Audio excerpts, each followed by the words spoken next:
All right.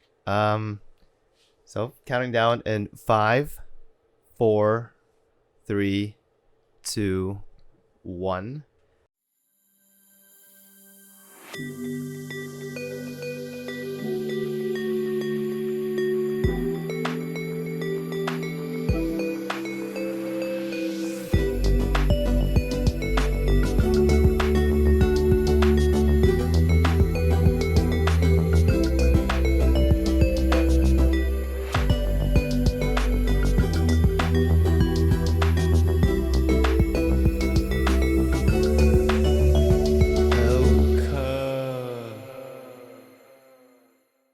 Hello, everybody. My name's Tin. Welcome to another episode of AVQN, and I'm your host Tin again. And I'm just messing with this intro. Go ahead. Sorry. and I'm your other host, Alan. And we have a special guest on today. We have introduce yourself. It's me, Brandon. Welcome, Brandon. Thank you for agreeing to come on to another episode of AVQN. Yeah, it's been something I wanted to do for a while. Yeah. Since you guys started, so it's nice to be on. Oh, awesome. I think the last time we had a guest was like last year, I think. Oh, Like even before the pandemic, like so before a year and some change probably. Yeah, it's been a minute, but yeah, well, glad to have another guest on. I feel like we've been missing like a third opinion, Yeah. like on some takes that we have, and it's refreshing to have someone to come on and just like A lot of times chime it in. ends up being like either Tin or me just talking the whole time and the other person's just like Mhm. Yeah, we need like a fresh view, fresh voice. Yes. well, for I sure. have opinions and I'm ready to give them. Oh my gosh, yes. And don't be afraid to say anything that like whatever you want to say. We always clip something out. Yeah, If like- there's any pauses, don't worry about it. Like, don't feel too awkward. It's just like a normal conversation. It's not live, so we can always cut out stuff that you're like, oh crap, I probably Yeah. shouldn't have said that. Exactly. Or- If you want to talk shit on someone, now's the time to say it. But you can also we can also cut that out just for fun's sake, or just like complain about anything or anyone, or any shit you're dealing with. Yeah, no problem. Don't worry, I'll be vocal in what I want to say. Okay. Whatever we talk about. You ever worry about that? Like, I feel like sometimes I'm like talking shit about someone, and then there's like all of a sudden like that thought hits me, like, oh my god, do people talk about me this way? I fully expect people to talk about me, Same. like, good or bad, only because it's like it's natural for people to talk about each other and just chime in, give opinions. But like I don't expect me to be a person to be able to please everyone at the same time. I'm sure I've probably made someone uncomfortable at some point or probably did something that pissed them off. But I mean, I would at least hope that if they did have a problem with me, they would at least come to me, right? They were like, hey, like that thing you did was pretty annoying, or like, hey, that thing you did was, I didn't like that, Yeah, For I mean, sure. a good friendship, you have to have criticisms with one another, Mhm.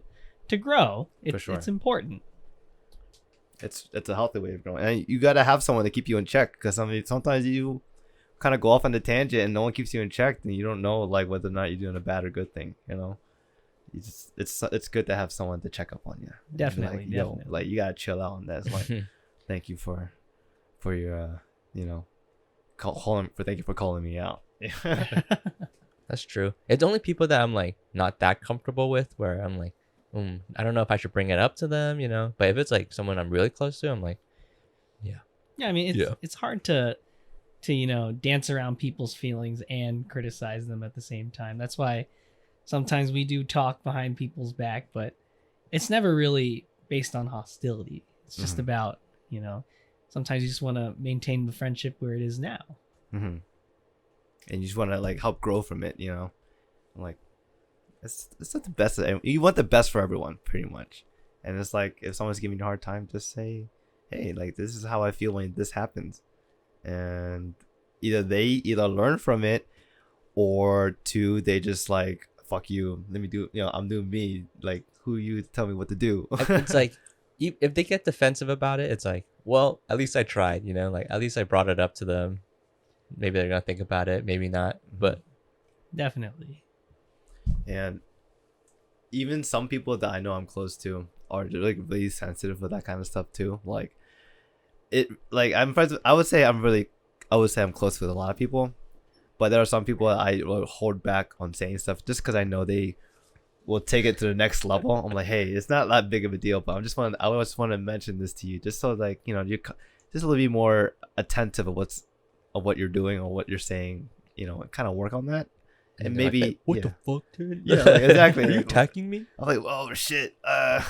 But yeah, some people can get really sensitive with that shit, and like, oh, you gotta. I thought you were my friend, Tim. Why are you attacking me? Yeah, some people need a little, you know, looking on into themselves. They just need to understand, you know, you're not the only person in the world. For sure.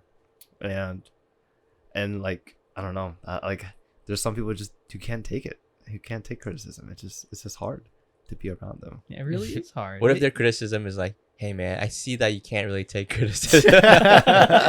Well, they're definitely not going to take that well at all. For sure. I find that a quality trait, someone who can take constructive criticism really well. Oh yeah. And those people are the ones who like to, you know, learn and grow as a person. Some people just don't understand.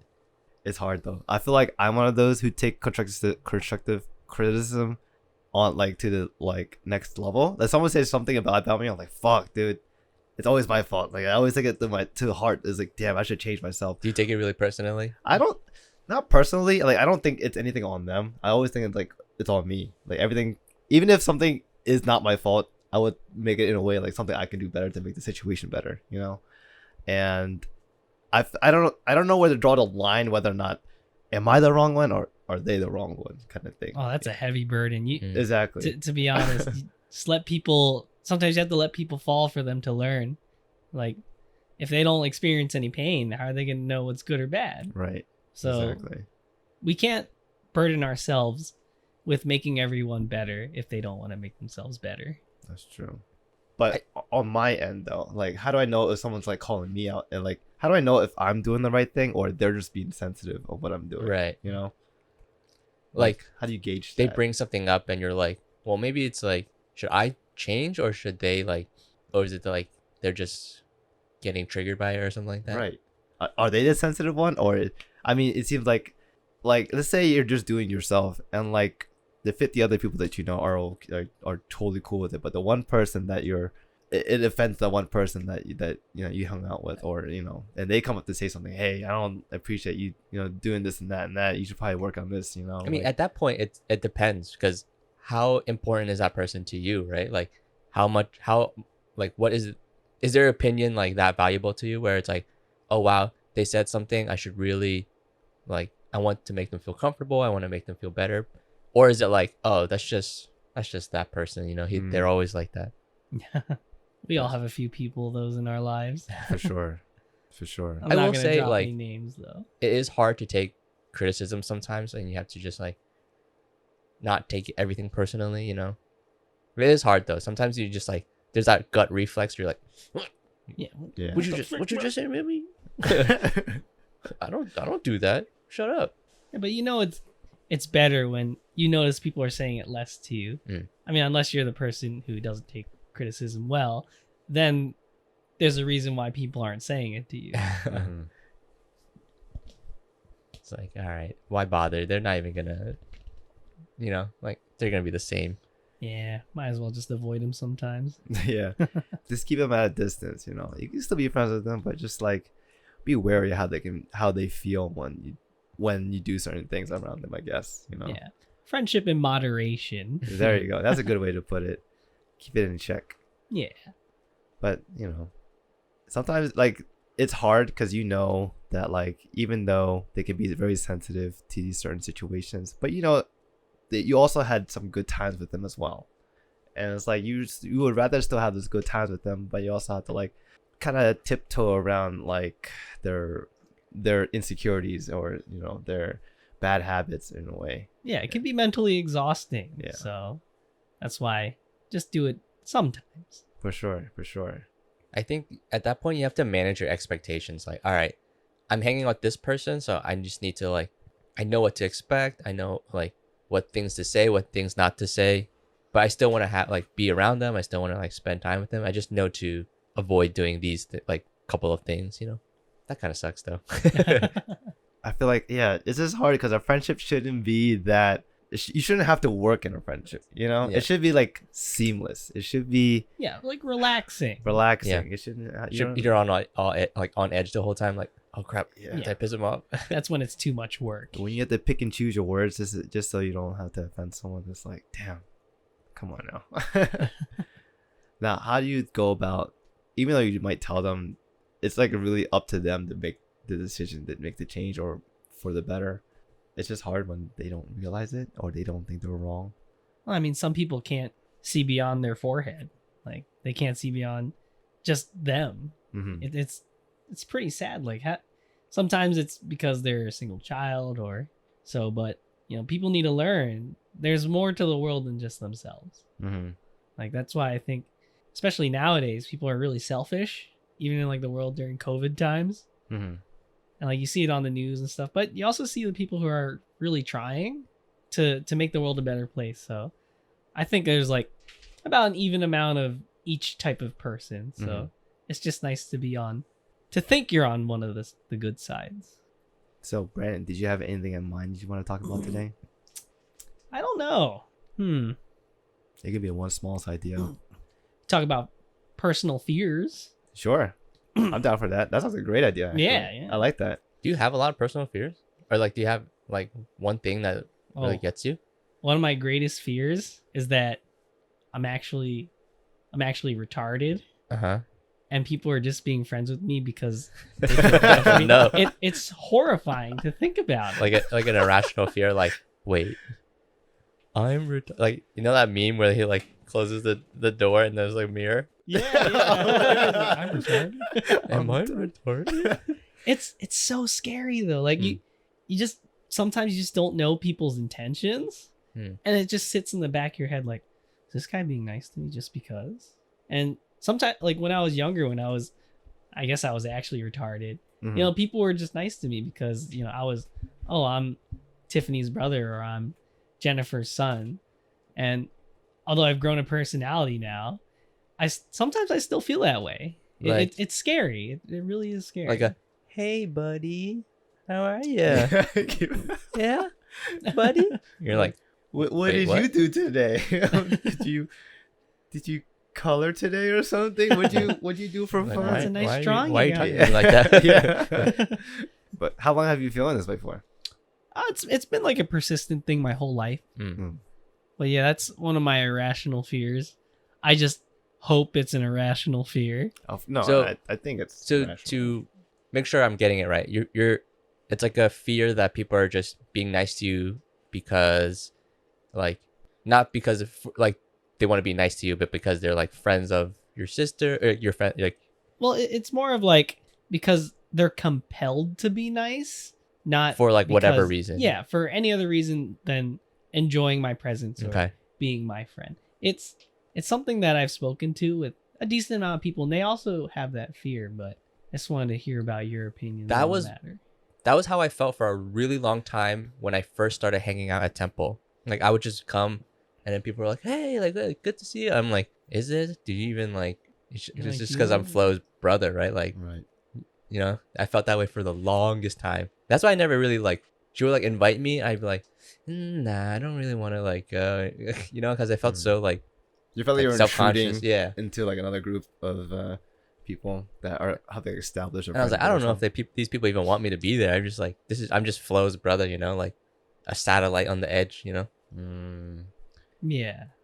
I mean, I feel that like honestly, I have felt that way too.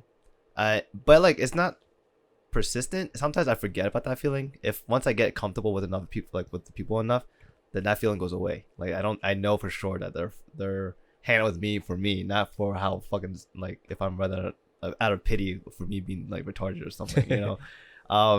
But like it is. We do. I remember when we first started the podcast, we were like thinking like, oh man, we want to hang out with people. I want to like feel like I wanted them to perceive me as intelligent, you know, like something I know my shit, like I know what I'm doing. But like as time went on, I've later like have felt the opposite. Like I kind of want to be stupid. I wanted to be like talk like dumb, carefree. And carefree. I want to talk as if I don't give a shit and like talk, be able to do stupid shit, and but like I know myself that I am pretty like a smart person. You know. I mean, this podcast should be like just like a window into our minds and just how like when we're conversing. Exactly. You know how our when that feeling went away for me was when people started hitting me up and not Florence. They're like, only I'm invited. I'm like, okay. Then Florence like, I wasn't invited. I was like, oh, I don't know what to Sorry, tell lady. you. Sorry, Alan's sister. What do you want to go ahead and say? Yeah. I mean, it's just it's a very like a small gremlin in the back of my mind, but every once in a while it turns its ugly head. And I'm like, oh dang, I don't want to think about that. And it goes away. How often does that come up? It's very rare, but it happens, and you're just like, ooh, I didn't want to think about that. Mm-hmm. You know, it's like thinking about like naked old people. You just don't want to think about it. That's true. That doesn't appear in my head too often. I'm not gonna say that it does. Like maybe that wasn't a good parallel, but whatever. I don't know, a good man. You example brought of it up. I couldn't think of anything else. I'm like, that's all right. I don't know. I always, when I meet new people, I don't want them to think I'm retarded. But like with people that I already know, like it's. That's because they don't think you're dumb. You know that you know that they think you're smart. So when they like bust your balls and it's like, hey, you idiot, you're like you take it in stride because you know like, oh, they're just joking with me because of course they don't think I'm dumb. They're like my friends. They know I'm smart. Mm-hmm. But then if it's like strangers and like they don't know you, so like you want your first impressions to be like, oh, an intelligent, like articulate, thoughtful person. Then once you get to know them and like you're more familiar with them and you've already shown them that you're smart, you're like, okay, now I can act dumb. Yeah, you break now down I can like break down those barriers, those walls, and like, do some stupid shit and like have fun, make fun out of it. I mean, first impressions aren't always everything, but yeah.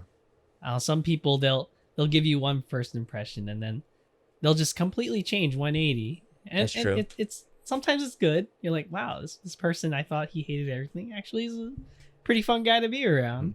He actually has rational decisions, rational, logical ideas. And sometimes you just get that angry guy, you know. That's why it's different. It depends though, because like if your friends, like I can call my friends retarded and they're like, yeah. But if I call like someone I just met retarded, they're like, ouch, like wow, yeah, for sure. Wow, I'm sorry, I made you feel that. Yeah. First impressions are a lot though. I'm telling you right now. First impressions. I feel like I'm really good at first impressions, but it's hard to maintain that first impression because I'm terrible at it.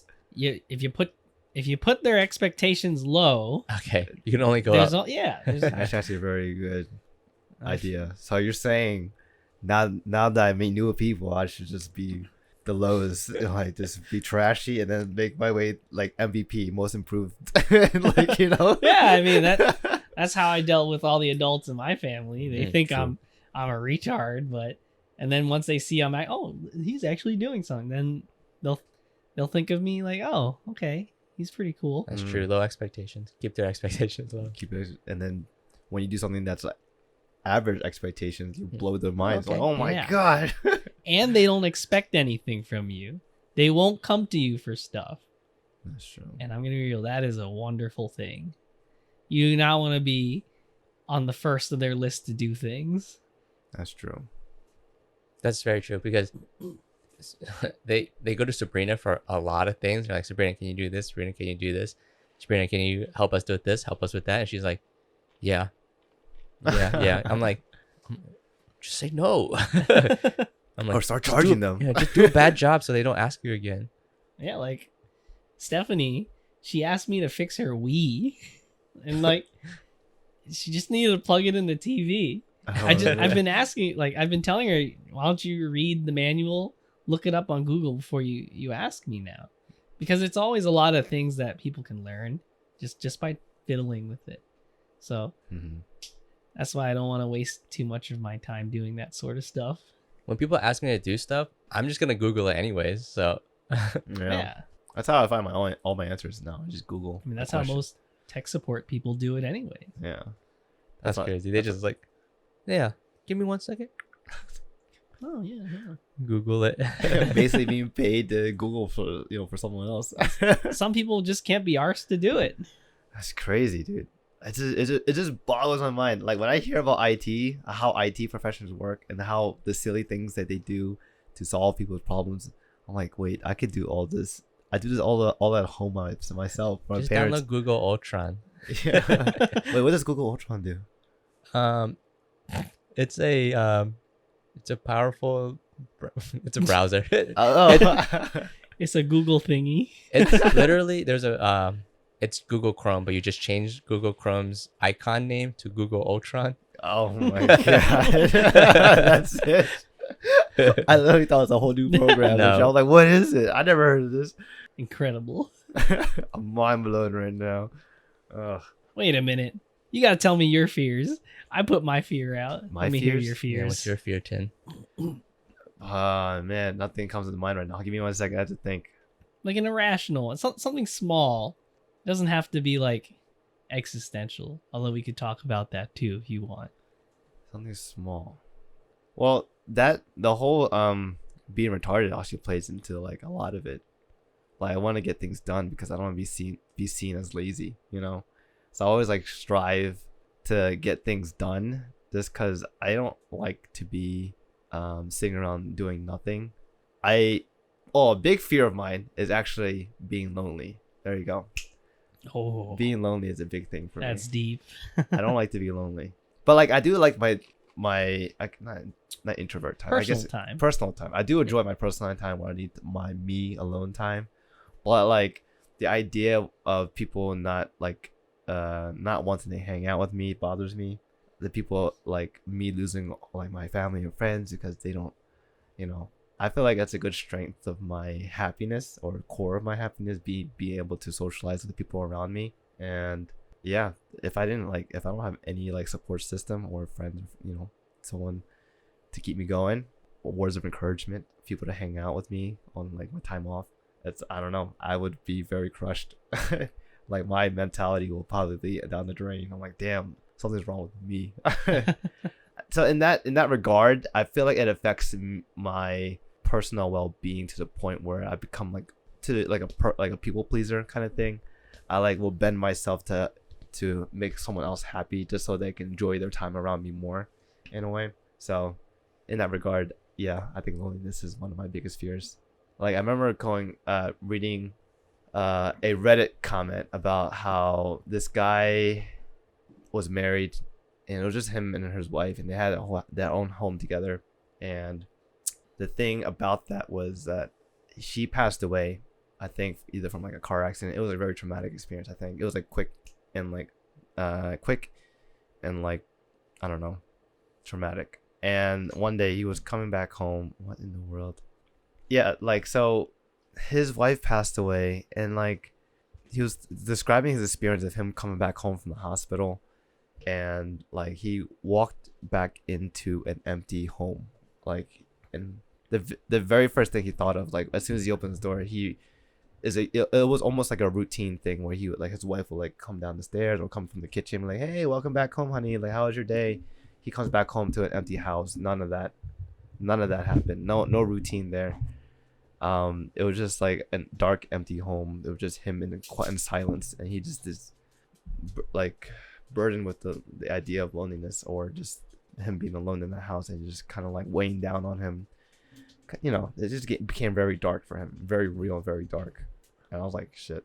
I mean, the only person in your life just abruptly leaves. That's the definition of loneliness. Mm-hmm. That's why I think, well, it's good to have a lot of friends, but not just having friends, like a meaningful friendship. Mm-hmm. People that you really do connect with, not just, people at work, people who do actually care about you.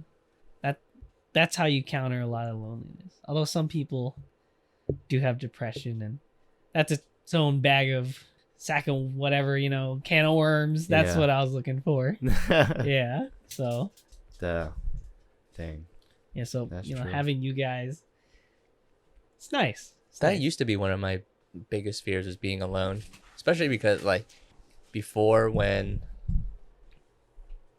one of my biggest fears Loneliness. there you go. Loneliness. used to be one of my biggest fears used to be that loneliness thing, especially when I was like not seeing anyone, not dating, not like I was so sure like, all right, this is it, this is my life, like, and then I started getting really like afraid, you know, like I don't know. You didn't want to live in the house with me and Austin, our bachelor pad. Yeah, I was like, yeah, that's great, and then I really like sat down and I was like, oh my god, like I don't know.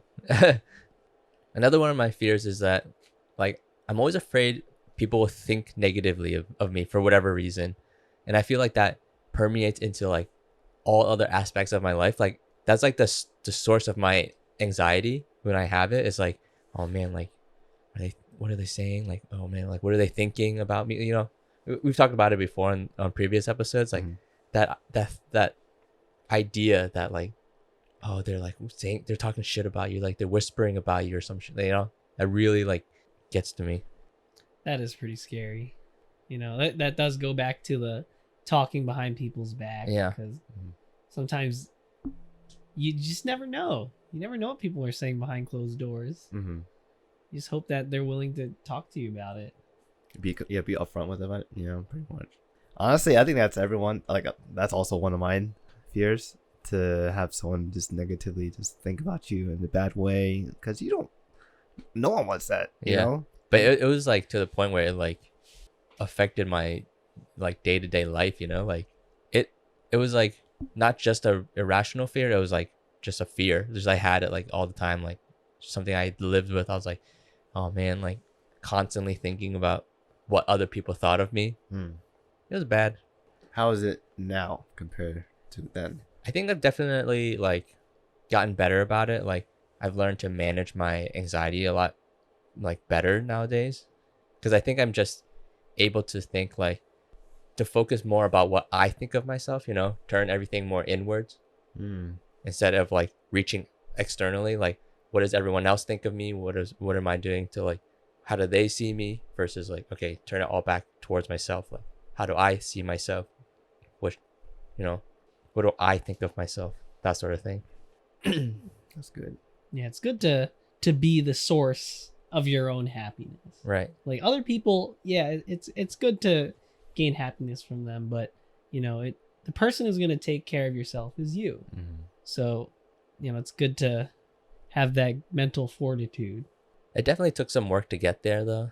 A lot of like journaling, a lot of practice, just like, you know, positive affirmations in the morning. You wake up, you're like, okay, I'm just going to focus on myself today. I'm not going to like, you know, ask anyone's opinion for like, you know, I'm just going to make my own decisions, do my own thing, you know? Yeah, it's a way. It's not just a way of thought. It's like a way of life. You have to focus on yourself. Yeah, I agree.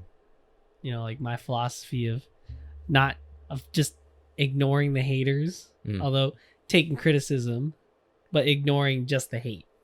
That's true. There's a difference between like criticism and like just being mean to someone, you know? Yeah, like just you can tell when they have good intention. Yeah. You want them to be for the better, you know. You're looking for everyone to improve on everything and just have a better experience for everyone, for yourself included. And you know, I was really looking forward to this specific episode with me, you, and Brandon after that last cabin trip, and we were like standing by the fire and we were like tripping. Yeah. And Brandon said some like super wise shit, and I was like, dang, we gotta get him on the podcast. Yeah, this shit is hitting different. Right in that moment, I was like, dang, we gotta get him on the podcast. Yeah, Brandon. I think it also was because you guys were tripping. I don't know.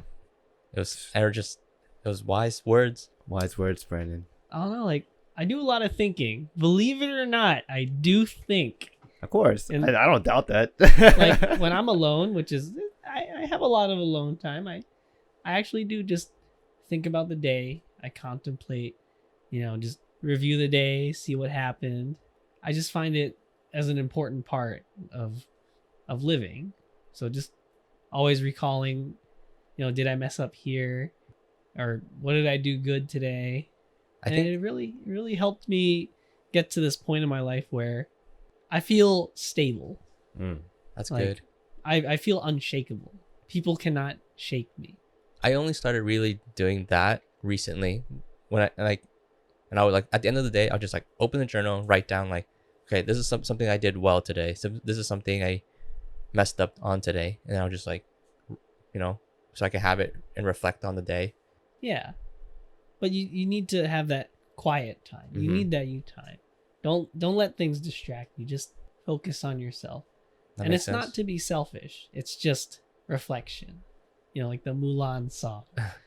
I remember talking to someone, but I remember when I first met you, Brendan. I think the one thing I admired about you, not the one thing, but one of the many things I admired about you is that like you know who you are and you weren't scared to like be who you were. I was like, yo, this guy's fucking chill. He's funny as shit. He fucking loves anime. He's not afraid to show anyone, or he's like you walking around with like a Sailor Moon, not Sailor Moon, Jupiter like wallet, like whatever, dude. I'm like, this guy doesn't give a shit. I like it. I like that. Like he doesn't give a shit what people think. And like, yeah, that's like one of the greater qualities I admire about you. And then like, I was like, I need to get to that level. Like, do you remember our like Brony phase? Yeah, it was. I still I don't like think it. I don't think we were like full bronies, but we were definitely like fans of it. Yeah. And like, there's one point where like you tried to introduce it to me, and I was like, all right, this is pretty weird. But then I saw how like you like weren't doing it for memes. You were like genuinely like, no, it was actually kind of good. And I was like really inspired by that. I was like, wow, he just like enjoys something just because it's good, like not because like he doesn't care what other people will think about him when he like shows his appreciation for a show. And I was like, now I kind of want to watch the show. And then I watched it and I was like, actually it's kind of good. Wow, I kind of really like it. Well, the thing is, like, you have to be true to yourself, because you know in your heart when you're lying, and you should never lie to yourself. You should know who you are, and if you don't know, go find it. Just be yourself. It's such a cliche thing to do, like, and say, but it's so important. That it's cliche for a reason. Like, you need to be calm inside your mind. Focus on yourself, and then you can focus on everyone later. Because if you're not there, then how can you be there for someone else? That makes sense to me. Yeah, just wise words from Brandon, yo. be happy with who you are, man.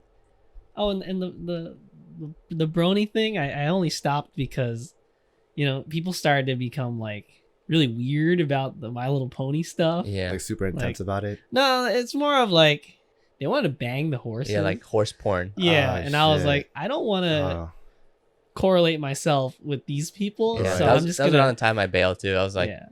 there's more.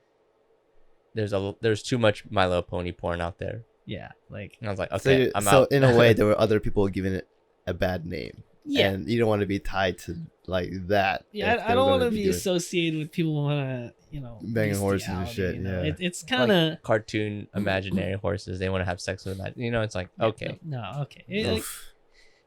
I hear you. That I hear still ya. love it.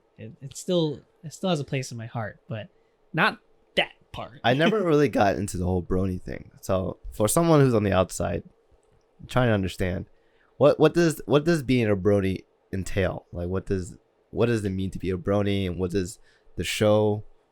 Is it My Little Pony? Am I correct? So the show is My Little Pony, Friendship is Magic. Uh-huh. So My Little Pony has been a thing for like, since like the 80s, right? Yeah. But every so often, like every 10 years, they'll do like a soft reboot, and it's called like a generation. Yeah. So each time they reboot it, it's like new art style, new merch, new show, whatever. It's like new like scenarios and sitcoms as Like well. new, like a redesign basically. Okay. They like soft reboot the whole thing.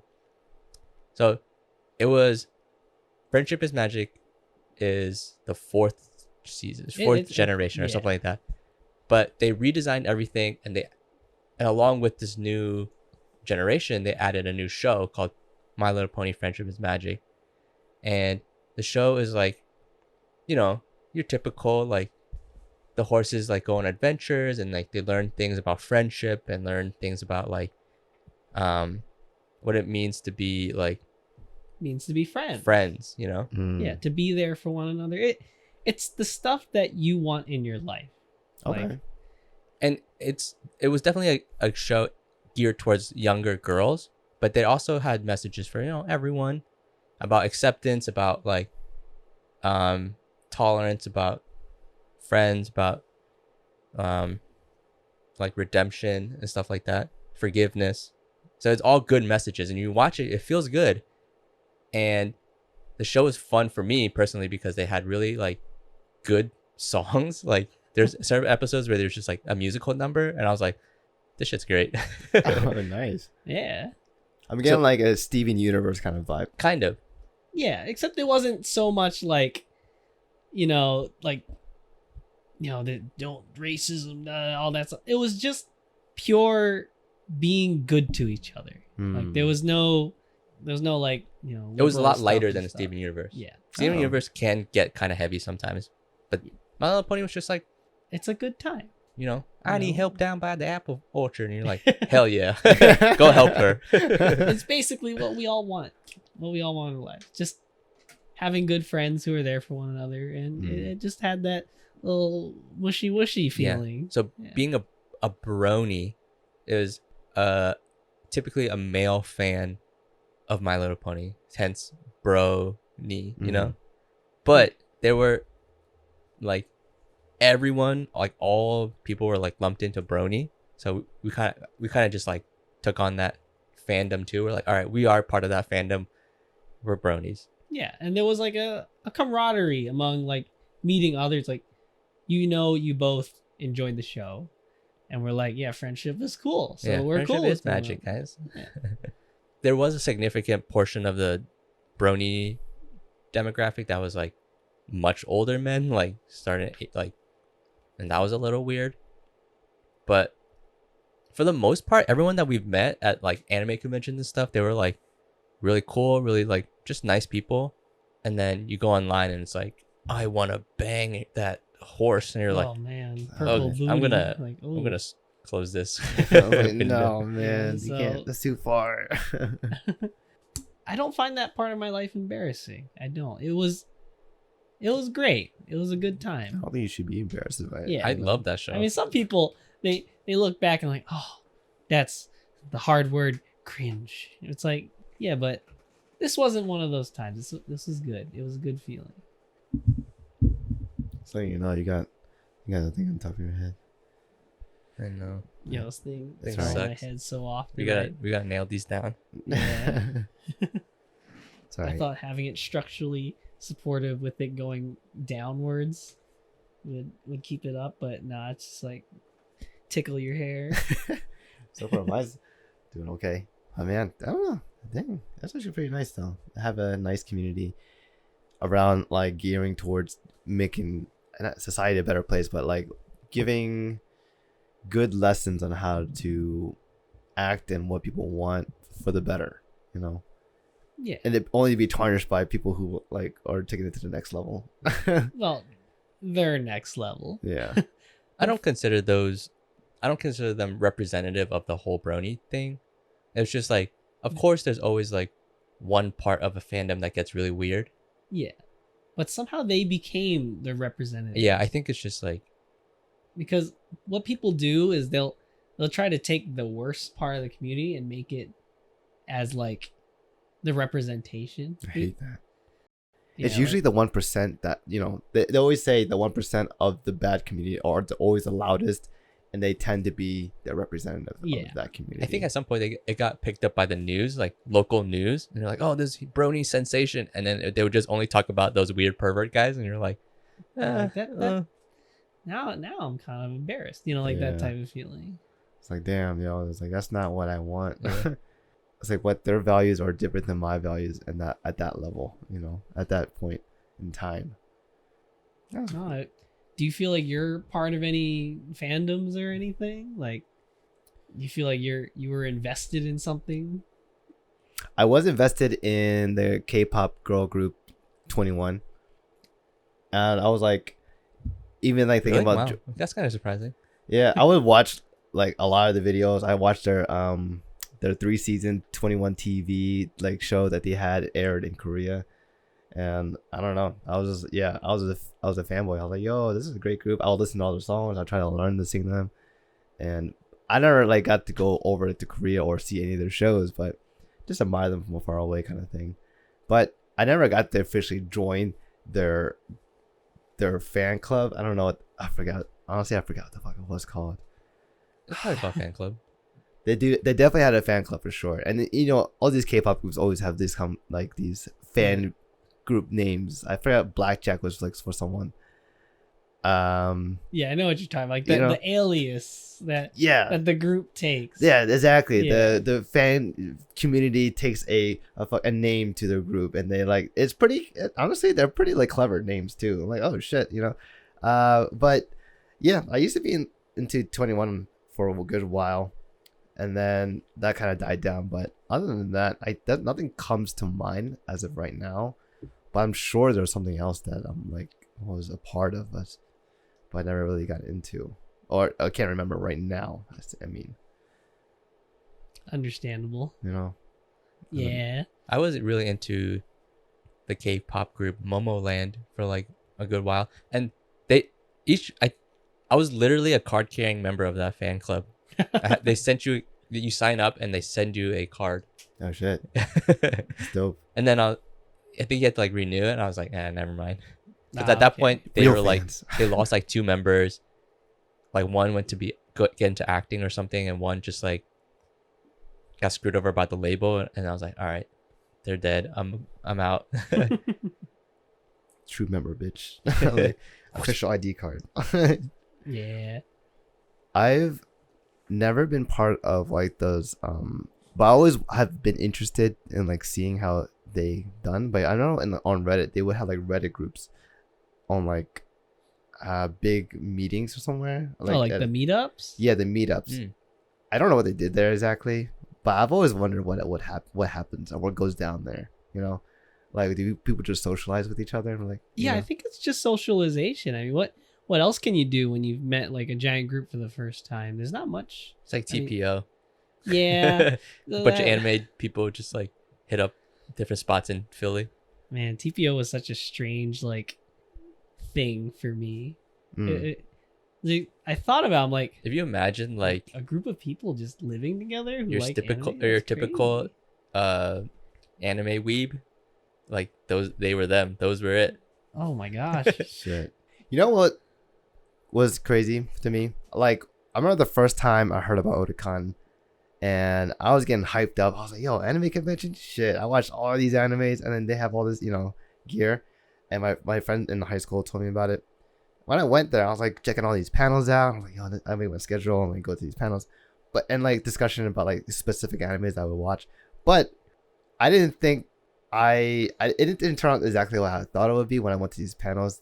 They were going when I would go to like, I don't know, for example, like a Naruto panel, for example.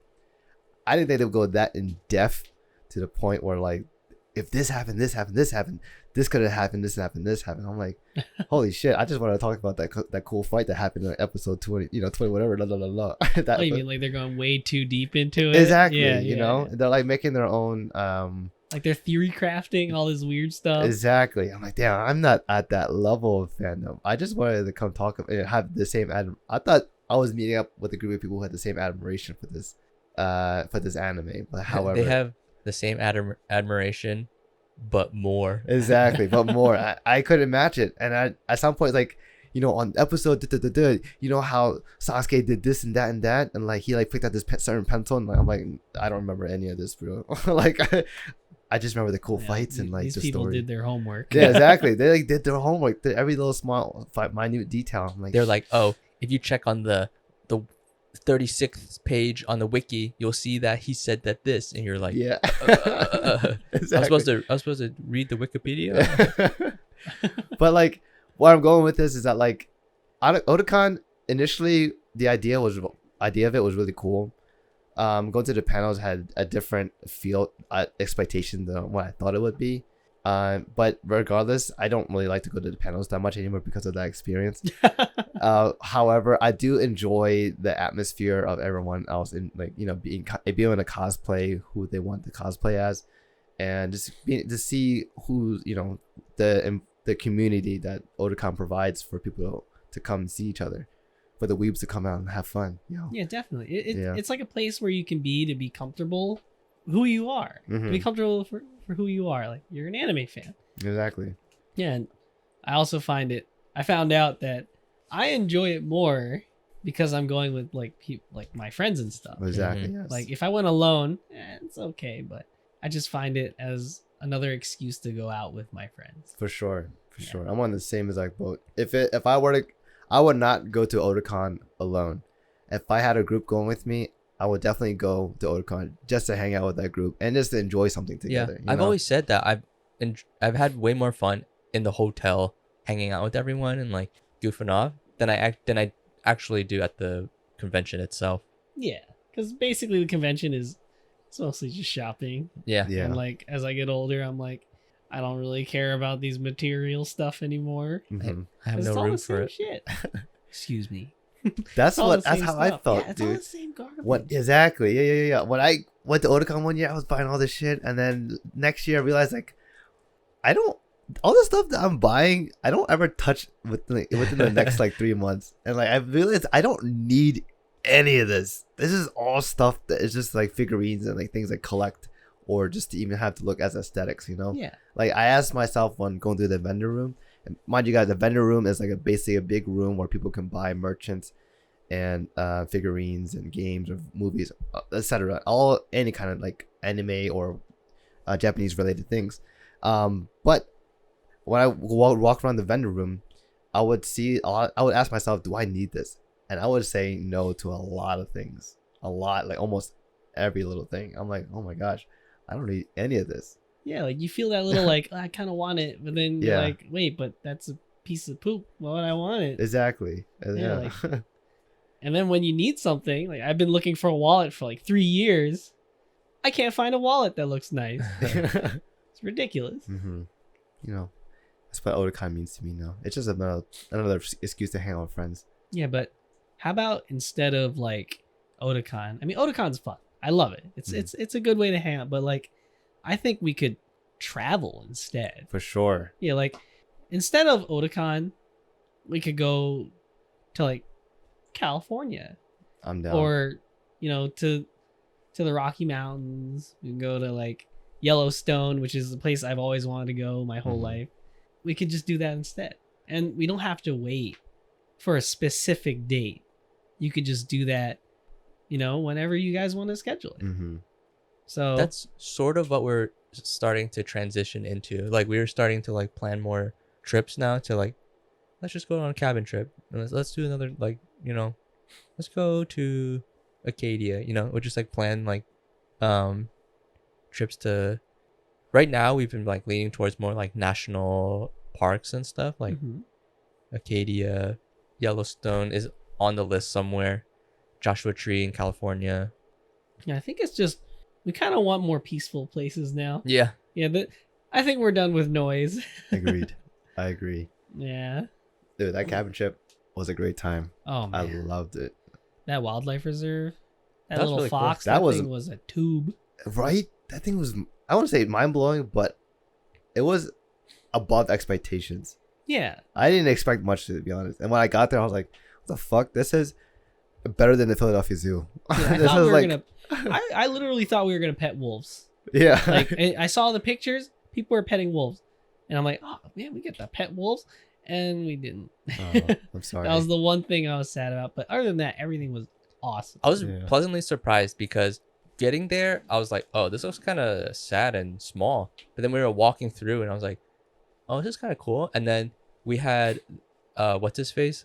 Ashley's friend? Mr. Guy. Yeah, he started like going in there and like showing us stuff and like talking about like the animals. And then he was like, oh, you guys want to like, go into the cage and like plays with them. And like, I was like, wow, this is way more interesting than just like, so what I was imagining in my mind was just us walking through and just looking at them, but then if just the fact that he was there to like point things out and like explain things to us, it made it feel much more like interesting and more engaging than it would have been. Well, you don't get a tour guide at the Philadelphia Zoo. I got to touch a snake. That was pretty cool. Oh, that yeah. was Did you really feel cool. it? It felt felt like a snake. Felt like a snake skin, It's dude. not slimy. It's smooth though. It was very smooth. Yeah. I think a little cold. Like But it wasn't like scary. Like you could definitely tell when he handled it. He was like really calm and collected, and like if he's not worried, then why should we ever be? You know? That was a man with passion. Yeah. Yeah. But going back, I do agree. Like him giving us like those details of every like animal that we've seen, and the way that they handle the animals too. It's like on the next level. It doesn't feel like a disconnect between the trainer and the animals, and for the viewers to see too. Like you could definitely tell that they treat their animals with like, there's a respect, relationship you know? between each animal and the guy. Like he like walked over to the lynx, started petting it. It was like purring and shit, and like I was like, dang, that thing knows him, you know. Like he probably sees that thing every day. They have a relationship, like you said. Yeah. It's nice, and he knows the moods of the animal. It's like, oh yeah, she's feeling really lazy today. She doesn't want to go come out to play. And he's like, oh yeah, I'm not going in there. He'll fuck me up. Yeah. I mean, it was a rehabilitation center. So this wasn't like a zoo just for gawkers. Yeah. This was actually a place, you know, where they take Like care rescue. of the animals. Yeah, and rescue them. So there's a different way of handling it. It's not for profit. It's really for the animals. And you can really see the love, especially that tube fox. That thing was so cute. Oh Fat my gosh. fox. The Oh my Mozilla God. Firefox. Oh my god. Oh man. I didn't know how Mozilla Firefox got their icon until I saw that fox. It made so much sense. They're like that. The whole fox started circling and basically was like used his tail as a blanket and covered itself. I'm like, this looks exactly like the Mozilla Firefox icon right now. Oh my god. Man. That was a good time. Man. Oh, I would like to go back one day, to be honest. Definitely. Just to see how they're doing. That was a good experience. Hot tub was nice too. The hot tub was a great time. At this cabin, for those who are listening, there was a fire pit.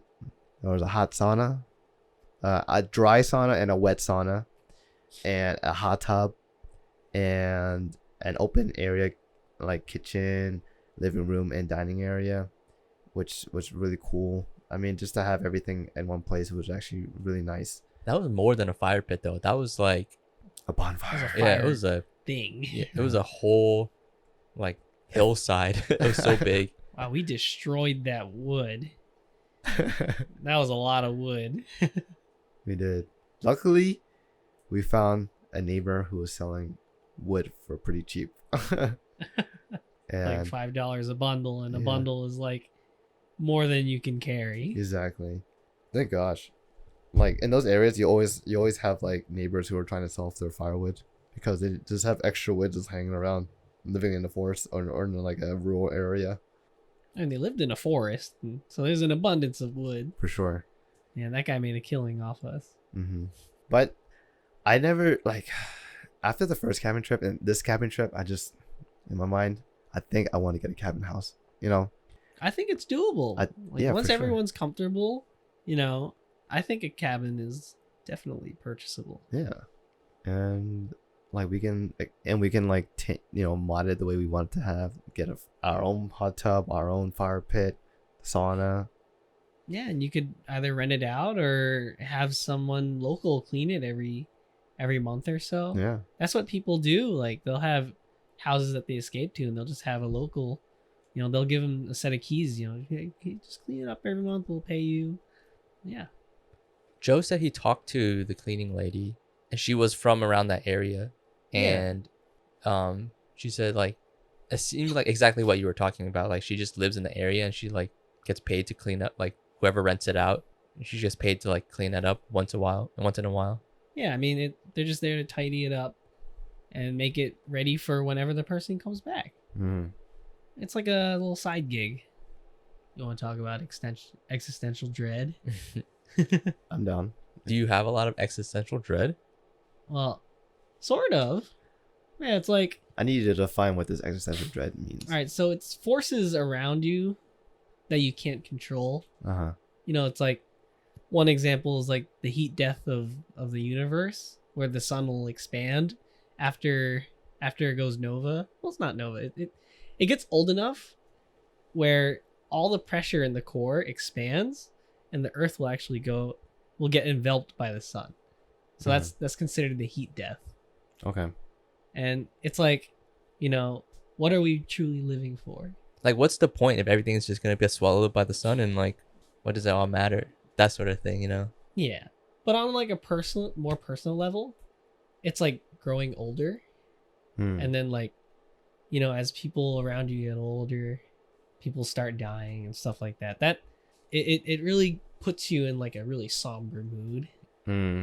I've Like, had that actually. The idea of dementia is one of my greatest fears, because you are your memories. You are built upon a foundation of memories that you keep building on. It's like a building.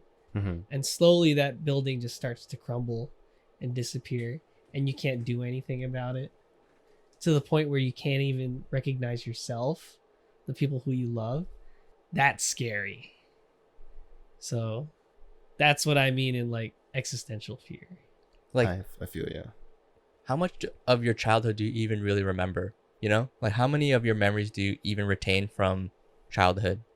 And then at that point, like, are you even the same person that you were? It's like the ship of Theseus. It's like the ship goes out of the port, and over time it gets wear and tear, and you like, some of the planks get damaged. You replace it with new planks, and then eventually you sail along enough that all the planks are replaced with new ones, and it's like, is anything left of that old ship? That's true.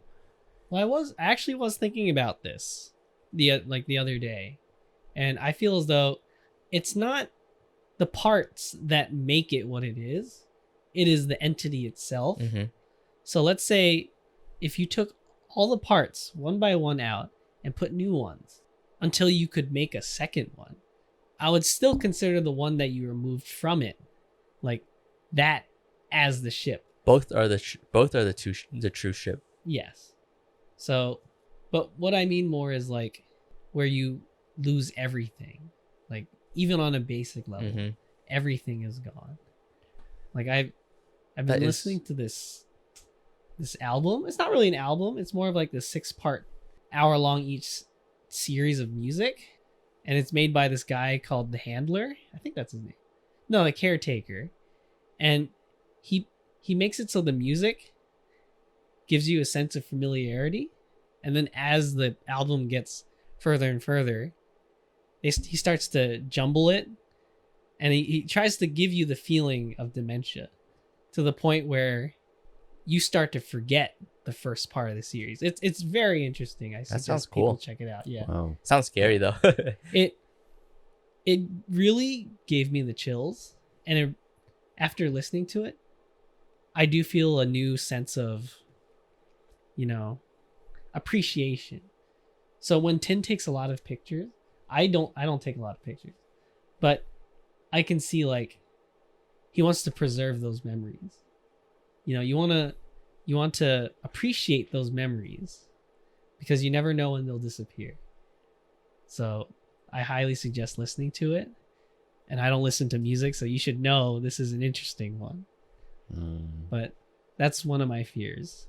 It's just slowly forgetting everything. It is really like tragic to watch like someone lose, like become someone else, You just like, it's really scary.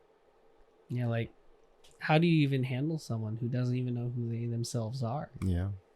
They become an empty shell of who they once were. Yeah, like, that's what being alone is, like, truly being alone. Even when you're surrounded by the people that you used to love, because you don't even remember them anymore. That's fear.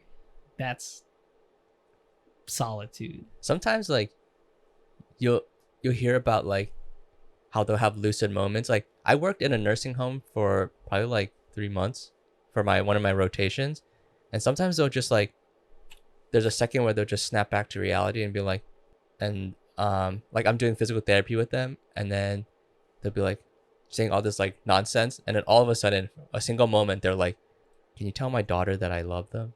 And then they'll just like go back to saying nonsense, and I'll be like, oh fuck me, dude. I've been carrying this burden. Yeah, and I'm like, next time like their daughter visits, I'm gonna like sit them down, talk to them, Shit. Yeah, they say when you have dementia, the last thing you'll remember is one of your favorite songs, and then once that's gone, you're gone. There's one son who came to visit his mom, and he was just like helping her, and we were like, he was like helping me walk with her because we like that's something we like, and then she would just be like, start crying and be like, I'm sorry, I forgot you, and then she was like, stop crying, and then just go back to like doing whatever. It was so sad, but dude, it's crazy. It's like she was just like there for a moment and then gone again. She was like, it's like someone turned on the lights and then turned them off. It's like, she was like, I'm sorry, I forgot you. I wonder, like, when they become lucid, are they aware that of like everything that's happened when they're not lucid? I don't know. I've heard that they are, because usually right before they pass, they'll have a very lucid moment. Like, they'll have a good conversation, and then the next day they'll just die. So they usually say like, yes, I do know what happened. Thank you for taking care of me and stuff. And then it's kind of like one last little hurrah before it's over. Mm-hmm. Like, they expend all their energy. Right. And then like even thinking about this, I'm like, I feel a little anxious just thinking about true alone. I've laid in bed, like, just like kind of staring at the ceiling, just having that thought, like, one day I'm gonna die. Regardless of what cause it may be, old age or traumatic experience, something, but I'm gonna be dead one day, and there's nothing that's gonna stop it.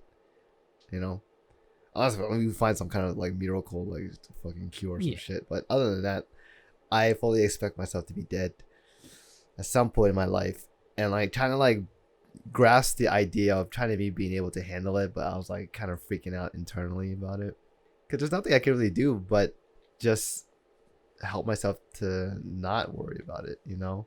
Yeah. It's a very scary thought. Kept me up for a couple hours. I'm like, shit. Yeah, just remember though, like, well, back to what I think. I truly believe that people ask like, what's the meaning in doing anything if everything's gonna disappear? And I feel like it's not that there's inherent meaning. It's you're doing it, so you're giving it meaning.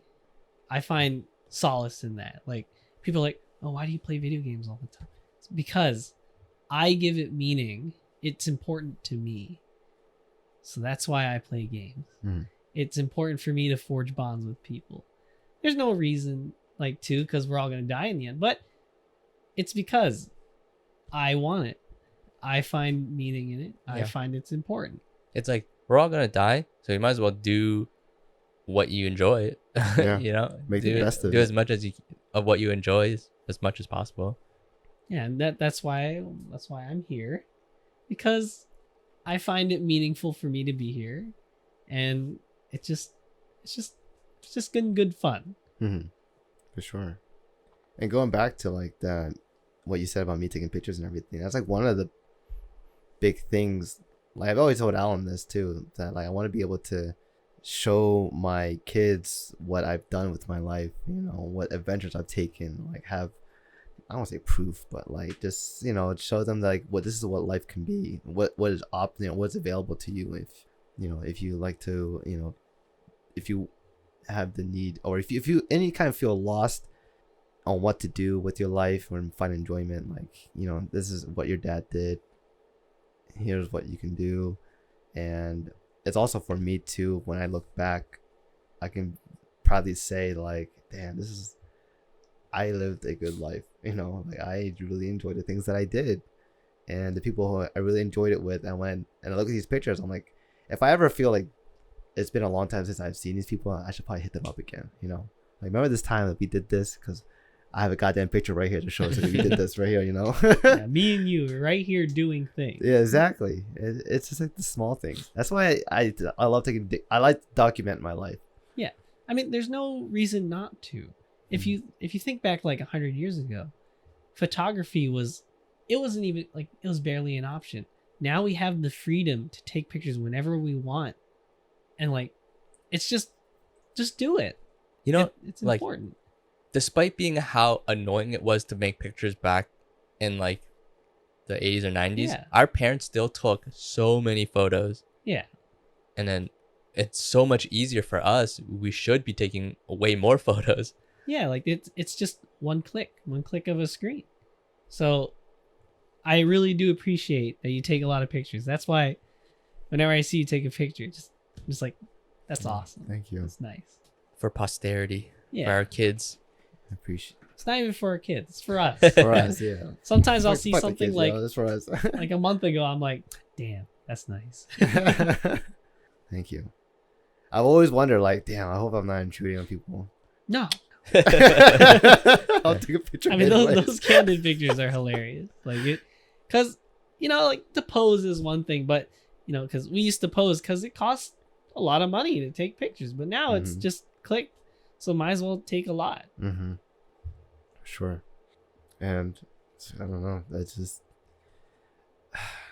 taking pictures makes me happy too. It's nice. I look back at all my pictures and like I could see how this is regardless of how the putting aside the existential crisis thing, but like I can see that the quality of my pictures have gotten much better because of how I frame things and just like kind of capture the moment in a way. Yeah, I've But, noticed. yeah. You use like the third, like the The rule of thirds. Yeah, rule of thirds. You're also framing people better, making sure there's good noise in the background that complements. Mm. Yeah, I have noticed. Don't Oh, worry. thank you, Brian. Remember that one moonrise where we took like 2,500 pictures? Yeah, that was nuts. That was crazy. 2,500 Yeah. pictures. Sometimes I feel It like was like some everyone folks- pulling all their pictures together. Yeah, Yeah. but that's a lot But of yeah, pictures. it was like a lot. 2,000. How many people was that? Like, even if it was 25 people, that's 100 pictures. Yeah. It was like it wasn't that many people actually, now that I think about it. Me, it's probably like 8 or 9 people. Hey, Fewer than that, maybe. it's all in good fun. Mhm. I mean, what's better than trying to cram all your bodies together to fit in a square, right? Exactly, and to get one picture and then be done with it. You know, Can you imagine back then they couldn't tell who was or who was not in the picture. They just had to take it and hope that everyone's yeah, in the frame. Yeah, you just that was nuts. and then you're like, whoa, was my mouth open? Was my eyes open or was I closed? And then you gotta send it to like I don't know, it wasn't Rite Aid, it was Like a Kodak shop or Like something. CVS Yeah. or something. 24-hour photo. yeah. Processing. What a life we live. We truly live in the era of technology. I Yeah. love it. We're still progressing too. I can't wait to see what 10 years is going to be like. Yeah. You know. Yeah, like Just like like I you know. guys were brain. texting us like the food order, and I was like, what if there was an app that like compiled all the menus, and then like it's kind of like Splitwise. You just press the pictures, and it'll convert it into text of what you want. Then you can just send it to a person, and then you get the whole order. Oh my god. But we need to jump on this idea right now. This is it. Trademark. I mean, Trademark. I already said something about the foot thing. The foot pedal. yeah. The foot pedal. Yeah. It only takes one thing for someone to make a lot of money. Like GoPro, the thing you have right there. Some guy was like, yo, small cameras, bro. And it worked. Small portable camera. Someone was taking a shit and it was like, bro, stool under my feet. Boom. Shark Tank. Dude, the My Pillow guy? He's like, bro, pillows. Except it's my pillow. Well, too bad he became like this crazy Trump guy. But it's like there's opportunities everywhere when I think about it. Like that's the progression in our time right now is so fast. There's so many niches that you can fit in. Mm-hmm. You just gotta put your hand in. Just gotta go. You're right. Just gotta grab Someone it. make that app, by the way. If only we know how to code and like develop apps and shit. I know, right? You just have to pay someone else to do it for us, and then they'll just steal the idea and do it themselves. All right, I think we're nearing 80 minutes. All right. I feel Alright. like we Wrap it should up? wrap it up. Let's wrap So, it up. At the end of as you all know, at the end of every episode, we like to do this segment called "What's Up with You," where we share like any like casual hobbies that we're into, any new shows that you're watching, or pretty much any small thing of interest that you've been into lately. It could be games, it could be shows, movies, activities, hobbies. Like I said again, pretty much it. You just give a small little brief detail of it and like why you're into it and what made you get into it, and yeah, that's pretty much it. I can start off first. What's up with you, Tin? Oh, okay. Well, thank you for asking. What's up with you, Tin? I'll tell you, Brendan. So lately, I actually have decided to start a DIY basement project, as you all can see here. It's very nice. And if whoever's watching now, you can see this little small room that we have. Initially, what came to mind in my idea is that like, so my mom is much of kind of a hoarder, I would say, and I'm in the midst of trying to buy a house too. So I thought a good idea would be to experiment what I can do with this 8 by 9 feet room, and by changing the flooring, by changing the walls, and see, just have a good experiment to see what I can do for myself. So it's basically just like practice for your house, right? Exactly. That's where I was trying to get to. Yes. Is it pretty much a practice for my house, and this being able to like do it. I've always have shied away from anything in like carpentry or kind of construction wise, just because I didn't have any knowledge about it. Up until like recently, I just started doing a little research. I was like, what's the difference between spackle and joint compound? I've heard the word spackle. I never knew what the hell it's for. I don't know what it was used for, and now I just looked it up and I was like, so that's what spackle is for. Is that the shit you put between bricks?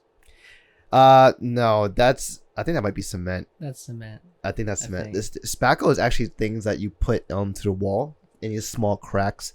If you have like damage, like a hole in your wall, gotcha, or like cracks, you would put spackle to make it nice, smooth, and clean and flush. That's what spackle is used for. Joint compound is the same as, I guess, in a way, the same exact thing or purpose. However, is used for bigger areas. And spackle is like a little small area for repair. But yeah, that's what's been going on with my life. And I so far have done this floor.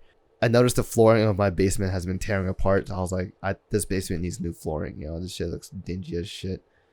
Just because I've been looking at houses. I've been looking at like little bits of like details that need to be worked on. I'm like, I've started to notice it in my own house. I'm like, something needs to be done about this. So that's when I kind of put my bootstraps on and started doing shit myself. And it actually has so far been a great experience. And yeah, I think you did a good job. Thank you. I feel very accomplished. I've gone down from my room in here, just kind of standing here, just kind of look at the floors and like, yeah, through trials and tribulations. I'm like, wow, I did it. I did this. Well, actually, Tiffany helped me out too, so it was like a team effort. But Tiffany and I have been doing this together.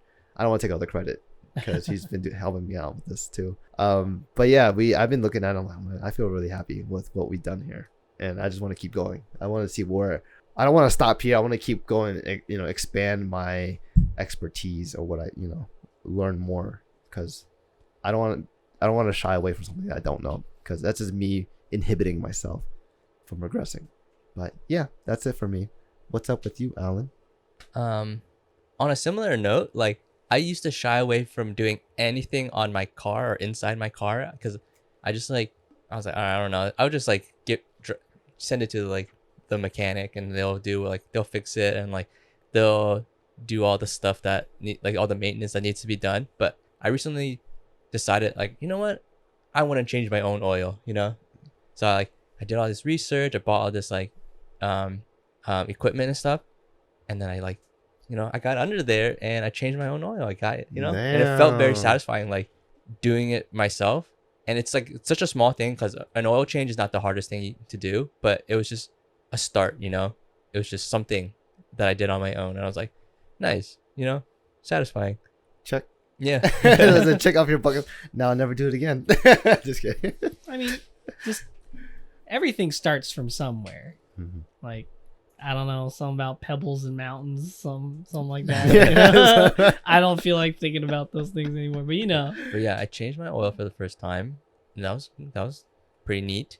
And then the show that I've been watching that has immediately like caught my attention is The Expanse on Amazon Prime or Amazon Prime Video or whatever it is. That thing. Yeah, it's a sci-fi show, but I feel like I think people really praise it for how like accurate the science is. You know, sometimes you watch science shows and it's like, or medical shows, and it's very like, they get most of it, like the gist of it, and then some, but like for example, like when you and I watch like a medical show and they say all this like bullshit, and you're like, that's not how that works. Mm-hmm. But the most viewers wouldn't know.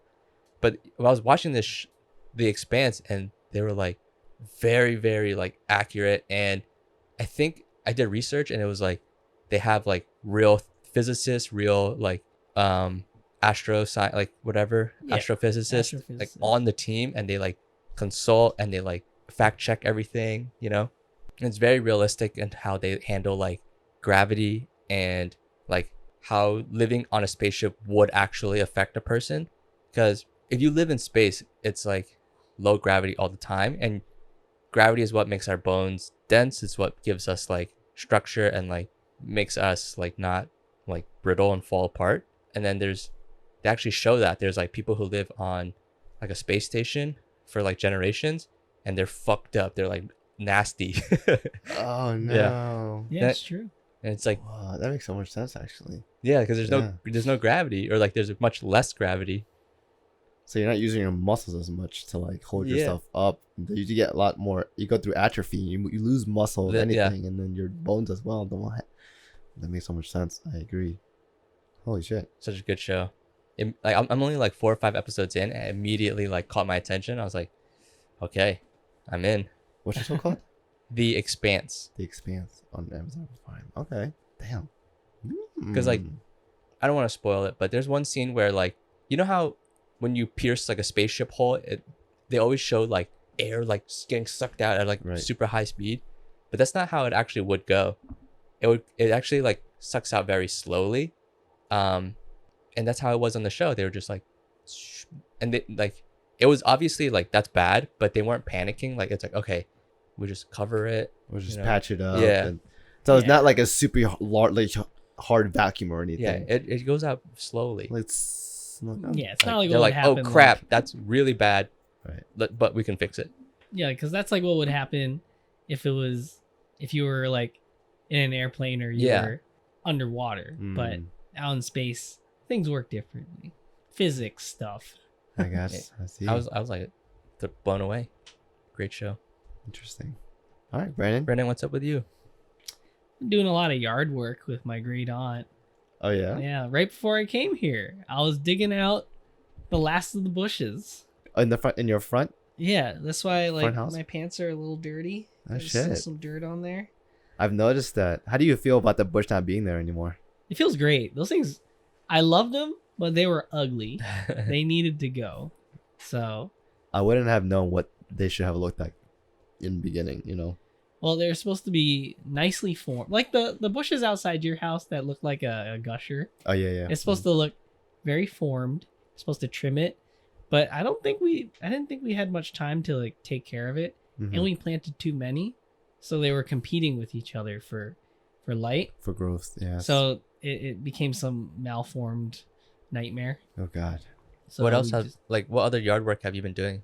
I sweep my house. You know, I've been. Oh, excuse me.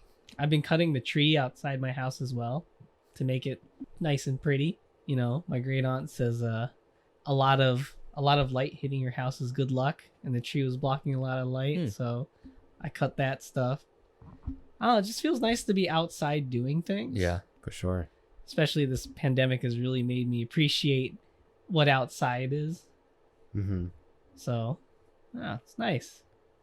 Nice, dude. And I've been playing Path of Exile. Of course, the Path of Exile. I was waiting for that. I was like, come on, man. He's gonna Shijin, mention where that. are you? He hasn't been on. He started playing yesterday. Yeah, he has. Okay. Gotcha. Yeah, Yeah, Path of Exile is a good thing. yeah. I remember you started playing for like a good like hour the first day or something. Yeah, I was you like, know, I don't- okay. I don't think I ever got back into it. I but mean, it takes time to get hooked. yeah, Yeah, it's a sure. slow burn. It's a slow burn. When I was playing, it was like all this weird like farming stuff, and it was very tedious. Yeah. And like no, there was like no guide, and I just had to like, I made my farm super inefficient, and I was like, I should probably start over, like redo my whole thing. Yeah. You know, it's about, you gotta let it slowly claw into you, you know, and it's also nice to talk about it with other people. So yeah, for sure. It like Path, it's, I don't know, maybe it's just me, but like sometimes playing, it's fun to play with other people initially, but after some time when it gets dragged out, it's not as enjoyable playing with other people. You kind of just want to play by yourself and go at your own pace. Yeah. And it's just a weird phenomenon. That was what Brandon was saying. It's like you don't play with people, you play along people. Like you all play like in your lane. Yeah, y'all play side by side, but you don't play together. Right. Yeah. Like you're just talking to them like, oh, I'm at this point. And like if I went to the restroom, then you'd have to wait for me. I don't want you to do that. Right. So just keep going. It's about not holding each other back. It's like you're all peeing at the urinals, but you're not all peeing in the same urinal. There you go. There we go. So you don't have to wait to, for everyone to flush. You can flush on your own time. Yeah, exactly. Yeah. All right. Great episode, guys. Good episode. All right. So now we'll conclude it. Thank you all for watching or listening to another episode of OKaoCast, where you have me, Thinh, Alan, and Brandon on. Stay tuned for another episode. Until then, thank you, Brandon, for coming on today. Anytime. And if you're interested in the future, you're always welcome to come back. Extend an invite, I'll come no matter what. All right, guys. So that's it. Say bye. Bye.